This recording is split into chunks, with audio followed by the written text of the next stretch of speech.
요즘 아침에 눈을 뜨면 이런 생각이 먼저 드시나요? 오늘도 누구한테 전화할까? 아니면 그냥 조용히 넘길까? 전화번호부를 훑어보다가 손가락이 멈춰 섰던 이름들. 이미 하늘로 간 친구, 병원에 누워있는 동창, 연락이 서먹해진 이웃. 마음 한쪽이 스르르 내려앉죠. 그런데요, 선생님. 그 마음 혼자만의 마음이 아닙니다.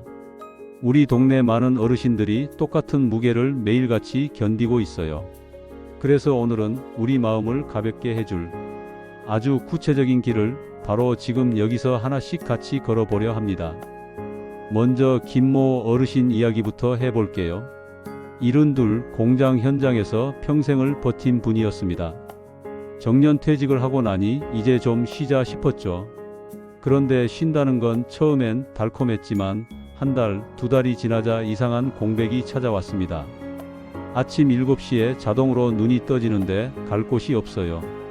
리모컨을 누르면 뉴스, 홈쇼핑, 드라마가 돌아가는데 머리에 남는 건 없고 텅 빈 거실만 더 크게 느껴졌습니다.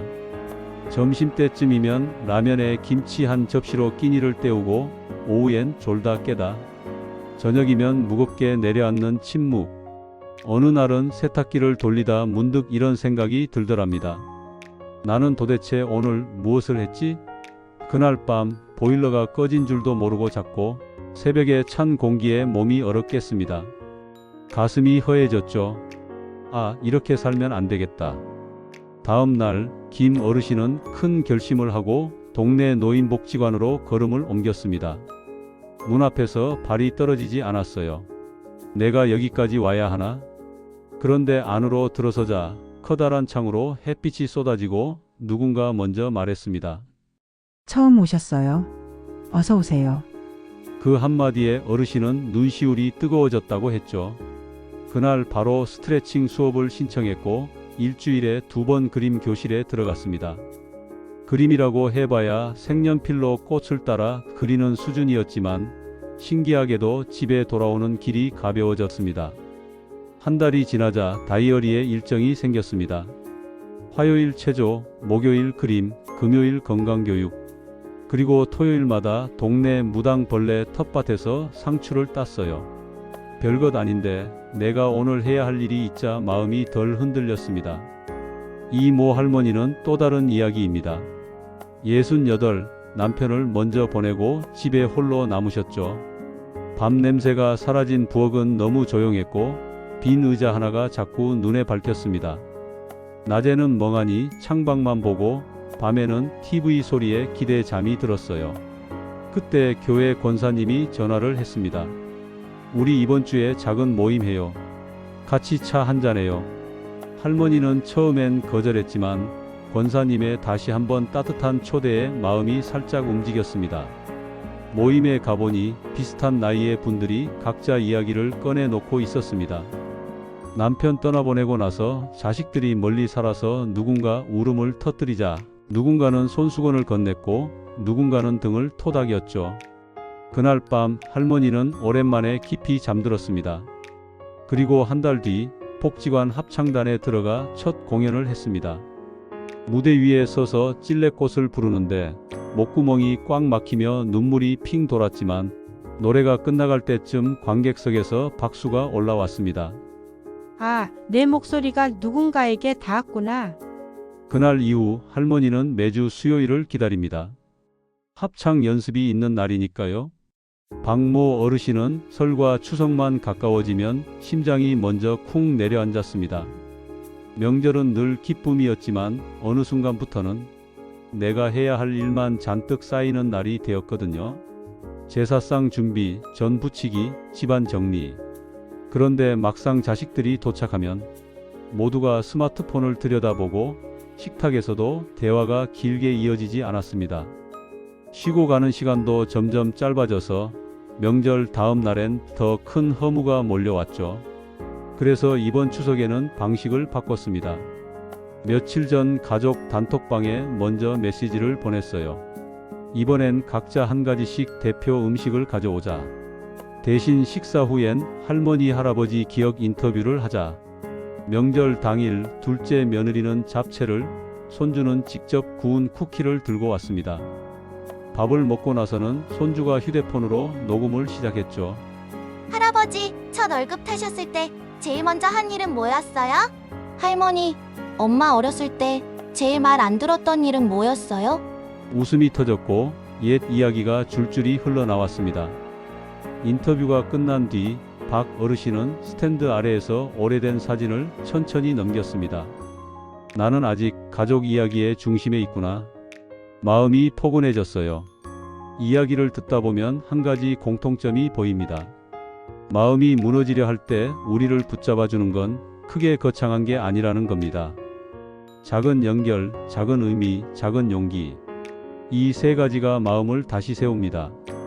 이제부터 조금 더 구체적으로 오늘 당장 해볼 수 있는 방법들을 한 가지씩 건네해 드릴게요. 하나, 아침 햇볕과 친구하세요. 커튼을 열고 베란다로 나가 깊게 숨을 들이마셔 보세요. 밤새 식은 공기가 폐 속을 지나가고 따뜻한 공기가 들어옵니다. 그때 오늘 만날 사람 한 명을 떠올려 보세요. 동네 약국에 감기약 사러 간 김에 약사님께 요즘 좀 어떠냐고 묻자. 엘리베이터에서 자주 마주치는 502호 할머니께 먼저 인사하자. 아주 사소한 만남이지만 이 작은 약속이 하루를 움직입니다. 둘, 손으로 하는 일을 시작해 보세요. 손을 쓰면 마음이 잠잠해집니다. 뜨개질, 뜨개방에 가면 늘 누군가가 있고 실은 어디서 사셨어요? 로 대화가 시작됩니다. 텃밭을 일구면 흙 냄새가 올라오고 상추 잎을 따는 순간 삶이 아주 구체적인 감각으로 손에 잡힙니다. 동네 주민센터 공방에서 나무 도마를 만드는 수업이 열릴 때가 있어요. 대패질을 하다 보면 머릿속의 걱정이 나무결처럼 매끈해집니다. 손의 리듬이 마음의 리듬을 되돌려 놓는다. 꼭 기억해 주세요.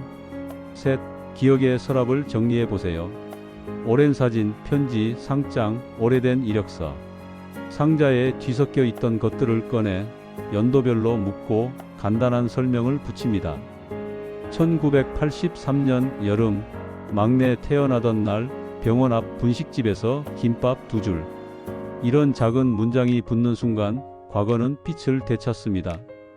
그리고 그 기록이 다음 세대에게는 길잡이가 됩니다. 손주가 찾아왔을 때 그 앨범을 펼치며 이야기를 들려주세요. 우리 할아버지는, 우리 할머니는 이런 길을 걸어왔구나. 그 깨달음이 아이들의 등을 곧게 세웁니다. 넷, 동네 사람들과의 약한 연결을 키워보세요. 모두와 깊은 사이가 될 필요는 없습니다. 미용실 원장님, 반찬가게 사장님, 경비 아저씨, 우체국 집배원, 파출소 순경. 이름을 불러주고 하루에 한 번 따뜻한 말을 건네보세요. 요즘 감기 많던데 건강하세요? 늘 감사합니다. 그 말은 돌아옵니다. 발을 헛디딘 날 그분들이 먼저 손을 내밀어 줄 겁니다. 한국 동네의 힘은 사실 이런 약한 연결에서 나옵니다. 다섯, 종교가 있으시면 공동체와 다시 연결해 보세요. 교회 성가대, 성당의 레지오 모임, 절의 차단 모임. 새벽 공기가 차가운 날, 성당 마당의 은은한 종소리, 절집 대웅전의 향 냄새, 교회 본당에 스며드는 햇빛. 그 모든 풍경이 마음을 깊게 내려앉게 해줍니다. 그리고 무엇보다 중요한 건 거기에는 이야기를 들어줄 사람이 있다는 사실입니다. 목사님, 신부님, 스님, 그리고 옆자리에 앉은 동년배의 손. 그 손을 잡으면 밤새 흔들리던 마음이 잠깁니다. 여섯, 명절의 의미를 다시 짜보세요. 더 이상 혼자 모든 걸 떠맡지 말고 함께 만드는 명절을 제안해 보세요. 음식은 각자 대표 메뉴 하나씩, 상차림은 모두 나눠서. 대신 식사 후에는 가족 마음 인터뷰를 합니다. 요즘 제일 힘든 일 하나, 그리고 감사한 일 하나씩 말하기. 처음엔 어색해도 한두 번 지나면 자연스러워집니다. 그리고 명절이 지나고 나면 마음에 남는 건 전 부치느라 아픈 허리가 아니라 서로의 마음이 됩니다. 일곱, 스마트폰과 친구가 되세요.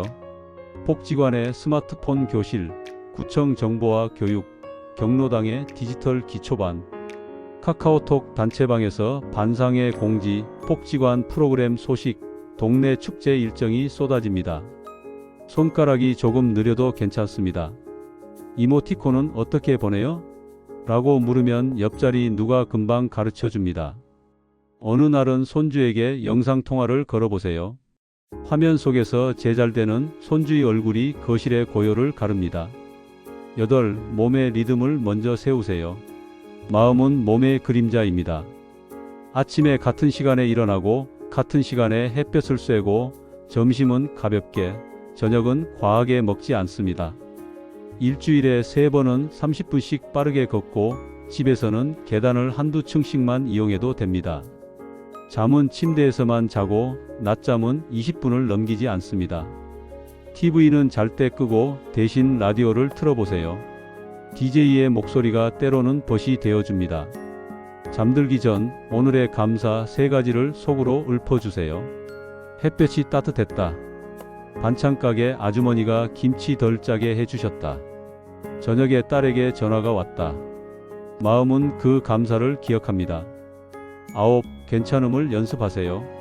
한국의 많은 어르신들은 민폐 끼치면 안 된다는 말을 입에 달고 삽니다. 하지만 도움을 청하는 건 민폐가 아니라 관계의 시작입니다. 지금 많이 힘들다라고 말할 수 있는 용기, 그 용기가 마음을 구합니다. 동네 정신건강복지센터, 치매안심센터, 노인상담 전화.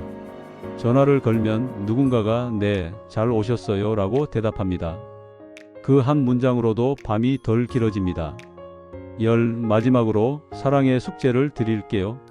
오늘 잠들기 전에 3사람의 이름을 떠올려 보세요. 오래된 친구 1명, 가족 1명, 그리고 동네에서 자주 보는 사람 1명. 내일 그중 한 사람에게 전화를 하거나 메시지를 보내거나 짧은 메모를 남겨보세요. 문득 생각나서 전화했어. 건강하지? 김밥이 맛있었어요. 고맙습니다. 내일 경로당에서 돼요. 그 짧은 안부가 누군가의 하루를 통째로 바꿉니다. 그리고 그 누군가는 다음번에 당신의 하루를 바꾸어 줄 겁니다. 이제 마음을 돌보는 조금 더 전문적인 이야기로 살짝 들어가 볼게요. 마음이 아프면 병원에 가라는 말이 왜 중요한지, 그리고 구체적으로 무엇을 기대할 수 있는지. 정신건강의학과를 방문하면 의사는 요즘의 수면, 식사, 활동, 기분의 기복을 차분히 묻습니다. 때로는 간단한 설문지를 통해 우울과 불안의 정도를 확인하고 필요한 경우 약물 치료와 상담 치료를 병행합니다. 약은 기분을 만드는 약이 아니라 어둠 속에서 길을 찾을 수 있도록 손전등을 켜주는 역할에 가깝습니다. 상담은 그 길을 어떻게 걸을지 지도를 함께 그리는 과정입니다. 동네 정신건강복지센터에서는 비용 부담을 줄이고 연속적인 만남을 이어갈 수 있도록 도와줍니다. 치매안심센터에서는 기억력이 떨어지는 느낌이 들 때 간단한 검사로 현재 위치를 확인하도록 돕죠. 혹시 나만 이상한가라는 두려움은 첫 대화를 나누는 순간 종종 절반으로 줄어듭니다. 이 대목에서 밤의 장면을 하나 더 그려볼까요? 보일러 소리가 둔하게 울리는 겨울밤, 창문 틈으로 바람이 꿈틀대며 들어옵니다. 장판의 따스함은 발바닥에 남아있지만 가슴 한가운데는 한기가 돌죠. 침대 머리맡 라디오를 켭니다. 지지직 하는 작은 잡음 뒤로 낯익은 DJ의 목소리가 나옵니다. 여러분, 오늘도 고생 많으셨어요. 그 한마디에 눈물이 맺히는 밤이 있습니다. 마음이란 누군가 당신을 보고 있어요 라고 말해주는 순간 다른 표정을 짓습니다.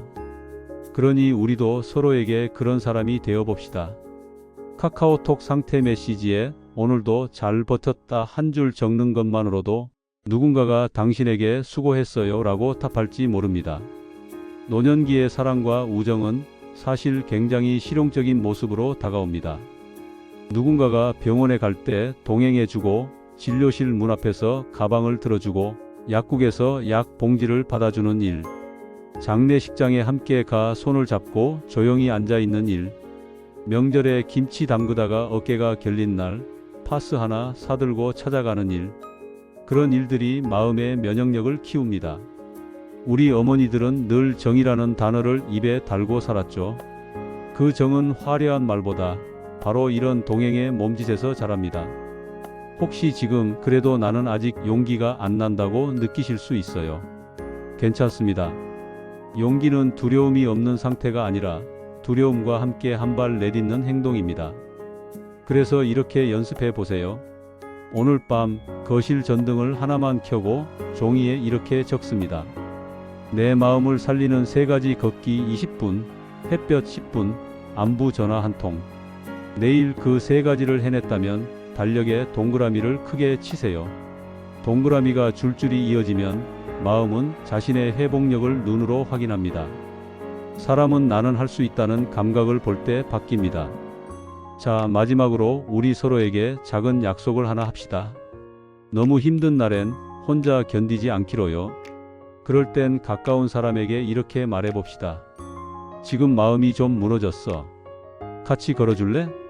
혹은 내일 복지관에 같이 가줄래? 이 한 문장이 어둠을 가릅니다. 만약 떠오르는 사람이 없다면 이 방송 아래에 남겨진 지역번호 안내를 활용해 보세요. 정신건강 관련 도움 창구는 생각보다 가까이 있어요. 괜찮아질 수 있다는 사실을 믿고 손을 뻗어 보세요. 강원도 작은 마을에 사는 오 할머니 이야기도 전하고 싶습니다. 산비탈에 난 좁은 길을 따라 올라가면 텐마루가 낮게 놓인 오래된 집이 하나 있습니다. 봄이면 매화가 피고 여름이면 매미가 소란스러워요. 할머니는 새벽에 일어나 마당을 쓸고 장독대 뚜껑을 열어 간장을 한번 훑어봅니다. 그런데 남편을 떠나보낸 뒤로 그 손길들이 조금씩 느려졌습니다. 어느 날 마을 이장이 전화를 했죠. 어머니 내일 보건지소에서 찾아가는 마음 검진한다네요. 같이 가시죠. 할머니는 에구, 내가 무슨 검진이여 하면서도 따라 나섰습니다. 혈압을 재고 간단한 설문을 하고 간호사가 따뜻하게 물었습니다. 요즘 잠은 어떠세요? 입맛은요? 그 대화 하나로 할머니는 오랜만에 누군가 내 얘기를 들어준다는 안도를 느꼈습니다. 그 뒤로 보건지소 물리치료실에 일주일에 2번 들르며 같은 마을 어르신들과 라디오 체조를 합니다. 돌아오는 길 소나기가 스쳐 지나간 뒤 흙냄새가 올라오고 할머니는 저도 모르게 중얼거립니다. 살겠네, 살겠어. 종교의 자리에서도 우리는 마음의 회복을 배웁니다. 절 마당을 돌며 탑을 3번 천천히 도는 탑돌이, 성당에서 묵주화를 손끝으로 넘기는 시간, 교회 본당에 앉아 조용히 흘러나오는 오르간 소리를 듣는 순간, 마음은 지금 여기에 머뭅니다. 서울의 한 성당에서는 매주 목요일 시니어 마음 나눔이 열립니다. 70대 박모 할아버지는 거기서 처음으로 이런 말을 꺼냈습니다. 사실 명절이 무섭습니다. 자식들이랑 같이 있어도 외롭습니다. 누군가 고개를 끄덕였고 누군가는 조용히 손을 잡아주었습니다. 그날 이후 박 어르신은 매주 목요일을 마음 점검의 날로 정했습니다. 일정이 생기자 마음도 흘러내리지 않았습니다. 돌봄의 무게를 홀로 지고 있는 분들도 계시죠. 치매 초기에 접어든 배우자를 돌보는 김모 어르신은 밤마다 뒤척였습니다. 분노가 올라오고 죄책감이 뒤따랐습니다. 왜 나만 이걸 감당해야 하지? 그러다 치매안심센터 가족 모임에 참여하면서 김 어르신은 처음으로 숨을 길게 내쉬었습니다. 저만 그런 게 아니네요. 전문가에게서 쉬어도 된다는 허락을 받고 요양보호사 선생님과 번갈아 돌보는 계획을 세웠습니다. 주 1회는 본인을 위한 시간을 확보해 도서관에서 책을 읽고 근처 공원에서 천천히 걷습니다. 배우자를 사랑하는 일은 자신을 돌보는 일과 함께 갈 때 오래 갑니다. 술로 마음을 달래려는 유혹이 찾아올 때도 있습니다. 특히 남성 어르신들 가운데 한 잔 걸치면 잠이 잘 온다는 분들이 많죠.